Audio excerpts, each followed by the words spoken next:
Hi, I'm Danielle Damrell, and I am going to be sharing with you my first car story. I am using a prompt from this book, The Story of My Life. It's been hugely helpful for me in just giving me a template to write about some of the crazy stories all throughout my life. So the prompt for this one is: describe the first car you owned, how did it come into your life, and how did it change your life? Oh boy, I can't wait to tell you about my first car story. My senior year of high school, Janet, my mom, let me pick out a new to me car, and I had found one on Craigslist that looked really promising. It was a Volvo S80 with 80,000-ish miles on it. It seemed really sturdy, and Volvos are typically known as the safest cars in the world. So I thought all would be good. Well, I was wrong. A few weeks after having the car broke down on Wadsworth, the busiest street on the west side of Denver. I had it towed to a mechanic who then explained that most cars have one catalytic converter, but my car had two. And both of them were shot. Janet didn't want to pay a mechanic to fix it, so she just let her husband try to replace them. Well, 3 months later, he finally fixed the car. Mind you, her husband has never been a mechanic for cars, much less foreign cars. I drove the car for only a couple of weeks. It may have been days, I just can't remember, before a traumatizing event scary enough to cause some people to never want to be near a car again occurred. Let me set the scene. I was in between performances for my school's musical. I was an ugly stepsister in Cinderella and was still in full hair and makeup. I was a walking collage of horrifying chaos. Picture this. On top of my head were two separate wigs, red curly wigs, one pinned to each side of my head. A little further down my face, my eyebrows. Do you think they were where normal eyebrows are? Nope, they weren't. They were glued down, covered with stage makeup, the kind that only looks good from a distance, and drawn approximately 1 inch above my actual eyebrows.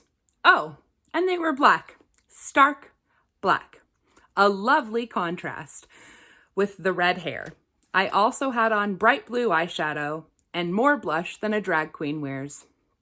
Let's just say it was quite a look. Anyways, during a break in between shows, I offered to pick up a friend who was also in the show. She had an appointment, and I was going to pick her up and bring her back to where we were all hanging out. On the way to pick her up, I started smelling a burning smell, but I thought it must just be fire season or something. It was March. I didn't think much of it, so I just continued to drive the couple of miles to pick her up. There was no smoke that I could see, and the car was still driving, so I didn't think that in any way it was related to my car. When Claire, my friend, got into the car, she also said something about the smell, but I brushed it off, so she brushed it off. She was only in 8th grade, so she didn't know any better either. We drove a couple of miles towards our destination, and all of a sudden, black smoke started billowing out of the dashboard speaker and began filling the car.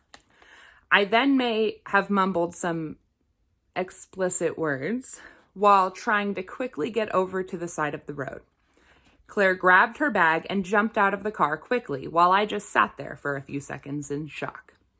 Claire yelled at me to get out, so without grabbing anything, I got out and made my way to the side of the road. Miraculously, my youth group leader happened to be driving right behind me and called the fire department right away. Claire called her brother and was nearly speechless, except to say something along the lines of, "Something happened, car fire, gotta go," all while crying. And as I was trying to grab the phone from her hand, I realized that Rachel was behind me and I did not need to call 911 because she had it covered. We looked up and watched as the entire front end of our car was engulfed in flames. We began hearing the little explosions as the flames were causing the tires to blow.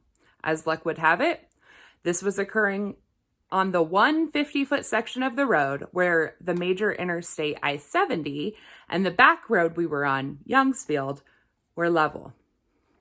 There was nothing but a small concrete barrier separating us from the interstate. Needless to say, the I-70 came to a screeching halt as our car was taking center stage. A tow truck driver pulled over and ran up to us and said, "How much gas do you have in your tank?" In which I replied, still in full hair and makeup, mind you, "I just filled it up. It's a 22-gallon tank." He looked at us wide-eyed, pointed down the road, and shouted, "Run!" As we ran, tears streaming down our face, I started throwing bobby pins everywhere, trying to get the wigs and the giant bow that accompanied them off of my head as quickly as possible. Within a couple of minutes, although it felt like decades, the fire department arrived. As soon as the chief approached me to further assess the situation, I could tell he was immediately confused, while also trying to hold back from breaking out into complete laughter. I'm sure he was also questioning my identity, my gender identity. It was questionable. The firefighters were able to get the fire out quickly, thankfully, before the flames hit the fuel line. This in itself seemed like a miracle. Claire was able to call her brother back and tell him where we were, which luckily was just around the corner from their house where we were all hanging out. Before the firefighters had even left, the rest of our group, the other cast members from the show, came running down the hill across the street in tears with arms wide open. I'm not even joking when I tell you it seemed like a scene directly from a movie. Unfortunately, many of us lost important belongings that day. We were planning on going back to the school in just a few short hours, so a few purses, wallets, clothes, shoes, etc. were in the car and were either burnt to a crisp or in some kind of toxic liquid that the chief said we couldn't touch for a while and would have to later retrieve from a junkyard. Thankfully, though, both Claire and I escaped with no injuries whatsoever. Only a funny story and some lost belongings, which in my opinion is pretty incredible. We definitely have a lot to be grateful for. This is my car fire story.